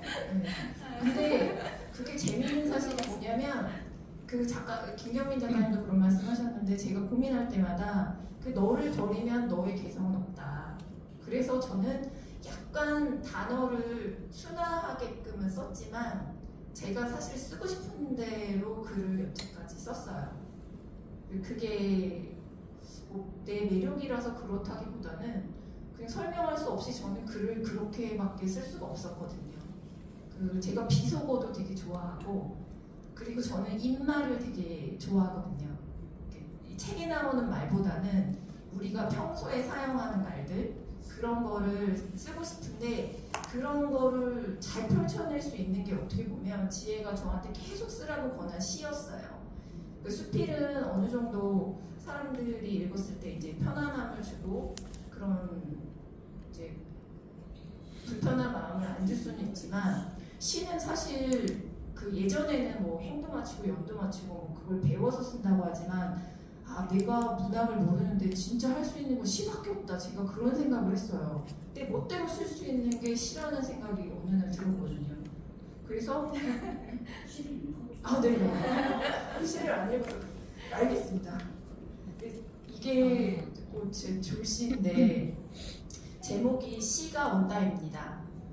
어느 날 그냥 시가 저한테 왔어요, 진짜로. 근데 이게 시인들이 다 겪는 거라고 지혜가 얘기해 주더라고요. 그래서 이 제목으로 공모전에 냈더니 그래서 다 떨어진 거다. 근데 이 속에 담긴 이야기는 이제 저와 시와 엄마, 이렇게 담겨 있는 시입니다. 제목 씨가 온다. 어느 날 씨가 오더니 가랑이 사이에 고개를 처박는다. 그 뒤로 줄줄이 고개를 박아대는 언어들. 저 뒤에서 숨고르기를 하는 물음은 누굴까? 성난소처럼 발을 구르고 성냥불처럼 지그으며 냅다 달리기를 하는데 엄마가 작두를 타듯 기억의 등에 올라타 니은과 디귿, 종국에는 희읍과 사타구니가 만난다. 엄마의 푸른빛 촘촘한 발이 칼 위에서 춤추면 나는 멀찍이 떨어져 실눈을 뜨고 의심했지. 저 위에서 숨고르기를 하는 여자는 누굴까? 칼이 뭉툭한 것일지도 몰라. 피 한 방울 나지 않는 언어의 속삭임. 시와 엄마가 손잡고 칼을 타네.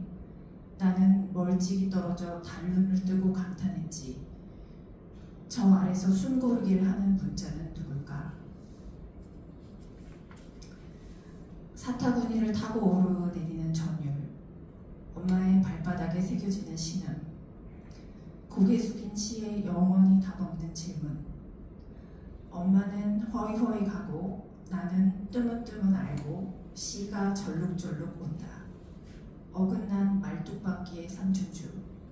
시는 가랑이 사이로 꼭 그렇게 온다.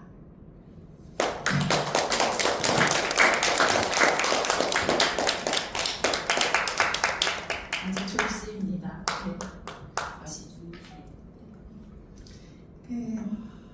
작가님께 아까도 말씀드렸지만 언어에 대한 진짜 타고난 감각이 있는 것 같아요. 그래서 제가 뭐 작가님은 저한테 배 아프다 그러고 막 그런 얘기를 하지만 사실 저가 배 아프거든요. 왜냐하면 저는 뭐 그러면 배웠다면 조금은 배우고 있는데 배우지 않고도 잘 쓰고 어느 날 그런 적이 있어요. 블로그를 읽는데 그 작가님이 나는 책을 싫어해라고 얘기한 거예요.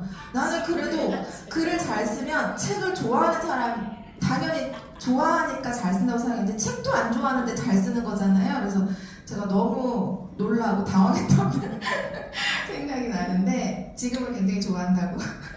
네, 아무튼 그런 경험이 있습니다. 그리고 작가님께서 아까 그런 날 것 그대로의 그런 문체에 대해서 말씀하셨지만 그 문체가 어떻게 사라지지 않고 지금 이대로 잘 발전되어서 작가님이 더 큰 작가가 될 것 같다는 그런 생각을 다들 똑같이 하실 것 같아요.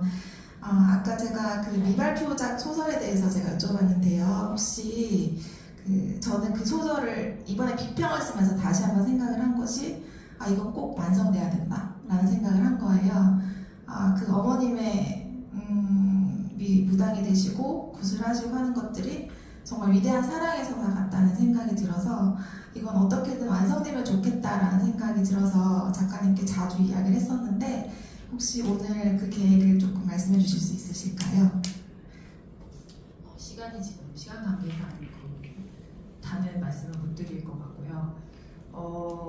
소설을 굉장히 써보고 싶었는데 너무 제 능력이 거기 미치질 못해서 지금은 쓰지 못하고 있는데 제가 이렇게 열심히 활동하고 하다 보면 저한테 그런 기회나 능력이 올 날이 오지 않을까 그런 생각이고 오늘 이런 자리를 이렇게 마련해 주셔서 말씀 이렇게 앞에서 할 수 있게 해주셔서 너무 감사드리고요. 역시 앞에 나와보니까 시간이 모자르네요. 그래서 다음번에 또 기회가 있다면 저희 질문이 3개나 남았는데 지금 괜찮습니다.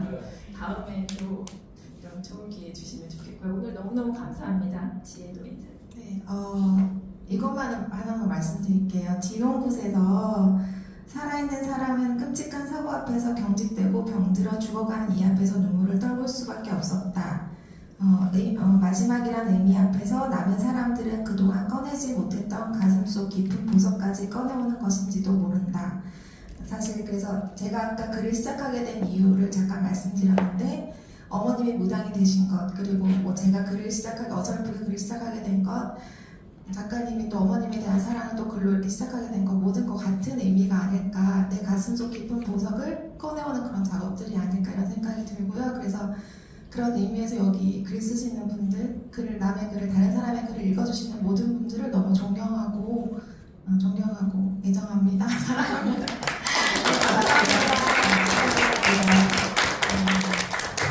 SNS를 위해서 이렇게 젊은 친구들을 이렇게 만나게 돼서 제가 참 너무 기쁩니다. 이 글이 SNS에 들어온 거가. 이 SNS를 위해서 항상 애쓰는 임원님들 계시는데 그 시간 관계상 말씀을 못 듣고 그냥 인사로 가름하겠습니다. 유영아 서울지회 회장님 모셨습니다. 근데 지금 오늘 우리가 젊은 친구들이 오고 그러니까 많이 활성화되네요. 네. 고마운 친구들이다. 지금 내가 할 일이 무엇인가? 저는 제가 한번 이제 워낙 내가 몇 번 해서 쉬운 것도 있을 텐데 제가 허무주의자였어요. 허무주의자였는데 아주 오래된 허무주의자예요. 이제 어렸을 때부터 그래서 참 사는 게 없고 그리고 정말 어떻게 이제 요즘에 와서 내가 하는 말은 사실 내가 자살할 만큼 용기가 있는 사람이 못 돼서 라고 할 정도로 어차피 용기가 없어서 살았는지도 모르고요. 그래서 내가 그 허무주의를 극복하는 과정에서 내가 세웠던 부분이 이제 이야기를 좀 복잡해서 그냥 결론만 이야기하면 존재라 우리가 이 세상에 있음은 어떤 이유가 있어서 있는 게 아니에요. 우리가 태어나서 보니까 있는 세계에 우리가 던져져 있는 거죠. 이게. 그리고 그 있음은, 이 있음의 의미를 아무리 생각해봐도 의미가 있는 것 아니에요. 다시 말하면, 요 지구가 왜 있대? 그리고 내가 왜 태어났대? 전부 다 그런 거겠죠. 그래서 공이라 불교에서 말하는 공인이 하는 그 공은 있음의 이야기는 존재론이에요. 근데 그게 공이란 이야기는 저로서는 아주 간단하게 의미 없음. 그러니까 존재하는 이유의 의미 없음이 공이다. 그러니까 텅 비어 있는 그 의미를 살면서 우리가 채워야 되지 않냐. 그게 내가 허무주의를 극복하는 방법이지. 그 의미는 애당초 없는 건데 어차피 의미가 없이 그냥 살다가 죽어. 그 의미를 내가 살면서 내가 세워야지. 그게 내가 허무주의를 극복하는 방법이었고 내가 지금까지 버텨온 유일한 거였는데 사실 내가 주고받다가 근데 죽음 그 선망 상태를 아주 깨어나서 그 상태를 내가 기억을 해요. 근데 이번에 잘 죽어갔다는 생각이 들어요. 왜 잘 죽어갔는 거예요? 그때 내가 죽어서 보니까 아이고 뭐 의미가 뭐 사는 게 의미가 뭐 어쩌고 그러지 않더라고. 오직 다시 사는 것만을 생각해요. 살아야 것들하니까요. 산 것들은 이미 산 것들은 사는 것 말고는 아무런 의미도 뭣도 없어. 근데 지금 이제 요즘에 그리고 나서 사실은 뭐가 있는 거네 내한테는. 아이고 그때 죽었을 때 모든 것 나 그때 정리해버리지. 그때 그냥 꾹 죽어 가버리면 끝나는 거예요. 근데 괜히 살아와야 된다고 그걸 갖고 살아왔단 말이에요. 그런데 와서 보니까 힘드는 게 보통이 아니에요. 그런데 그 의식을 내가 죽어봤으니까 죽어보니까 살아야겠다는 것 말고 아무 의미가 아무것도 없더라고. 아무 생각도 없어. 그래서 지금 이제 내가 하는 것은 내가 죽기 전에 사실은 모든 것을 그러니까 질려본 사람, 우리가 지금 쓰고 있는 수필, 뭐 소설, 뭐 어떤 게 모든 것을 내가 질려본 사람, 모든 걸 질려본 사람인데, 그리고 나서 내가 지금 할 일은 특히 서사, 수필적 서사에 대한 그 뭔가를 찾아야 되지 않나. 그리고 에세이스트가 그 누가 밖에서 뭐라고 해도 밖에 있는 사람들이 인정하는 게 있어요.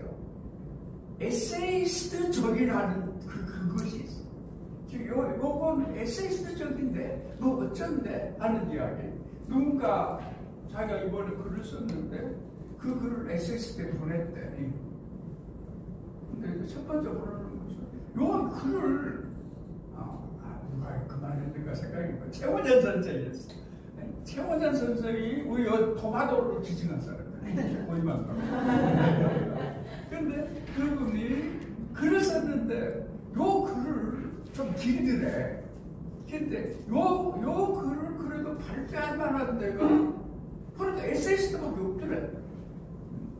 그러니까 우리가 뭔가 다른 무엇과의 다른 그 무엇이 있어요. 그런데 저는 사실은 제가 대단히 바쁜 사람이에요. 그런 거라면 막 웃을 뿐인데 내가 지독히 게으르고 내가 하는 일이 없어. 나처럼 무용한 사람이 없어. 쓸 데가 하나도 없어. 내가 우리 지금 양동에서 살지만 내가 쓸 데가 하나도 없는 사람이에요. 뭐 일을 잘하나 무엇을 하나 쓸 데가 하나도 없는데 그래서 내가 응답을 하는 말이에요. 내가 무용한 것들, 흘러가는 바람이니 구름이니 달이니 그 무용한 것들을 좋아하다 보니까 완전히 내가 그들과 일체가 돼서 무용한 이유가 있는 거예요. 근데 내가 지금 하려고 하는 것은 사실 내가 전망했던 것은 문학이 전망하면서 내가 저는 청소년 때부터 문학을 한다고 했고 그러면서 그 문학이 전망했다는 것은 뭐래? 글 쓰고 뭘 해봤자 세상 하나도 안 바뀌더라. 내가 글 쓰고 못한 것이 그 어떤 누구를 구원하지도 못하더라. 거기에 대한 전망이. 그런데 제가 와서 했던 것이 수필 와서 했던 것이 뭐니? 그것이 서산이라고 뭐쪽 하는 것들 내가 봤을 때 꼬대꾸라고 좀 하는 것들이 참 시간 남아둔 사람들, 먼 남아둔 사람들이 하는 진짜 풍화이라는 생각이었는데 그래도 뭔가 상대를 설득시키고 상대를 못하는 것은 서사 아니고 어떻게 그것이 가능해? 뭔가 이야기라는 거. 근데 그 이야기라는 게 너무 많아요. 특히 요즘 시대에 이야기가 얼마나 많아요? 만들어진 이야기. 픽션이 너무 많아서 드라마가 하나 생기면 드라마 처음에 딱 보면 사람들이 이 드라마는 성공이다 아니다 딱 판단. 누구나 판단해요 요즘에는. 자 그만큼 픽션이 흔하고 그래서 누구나 다 알아. 그 정도. 그러면 그 픽션이 아니고 오직 이야기 중에 살 수 있는 이야기였어요. 누구를 감동시키는 이야기는 내가 경험한 이야기. 근데 나더러 지어쓰라고 하면 요즘 우리가 쓰는 수필만큼 그렇게 한편한 이야기를 써. SF 영화에서 막 나오는 그 멋진 것들을 우리가 지어내고 못해야지. 진짜로 거기에 비하면 수필의 이야기가 얼마나 초라한데. 근데 놈들이 내가 직접 겪은 거야. 이야기의 기원은 그 겪음에 있어. 이야기의 기원이.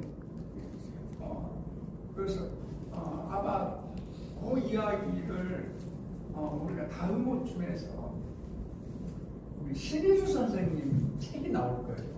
그때 내가 신희수 선생님 그 앞에 그 이야기를 써놨는데, 그래서 바로 그 내가 겪은 이야기, 이게 그 경험과 이야기가 갖는, 내가 겪었기 때문에 그가 뭐가 있는 우리 역사성이 들어있어요. 그러니까 본래 이야기의 기원은 그거예요.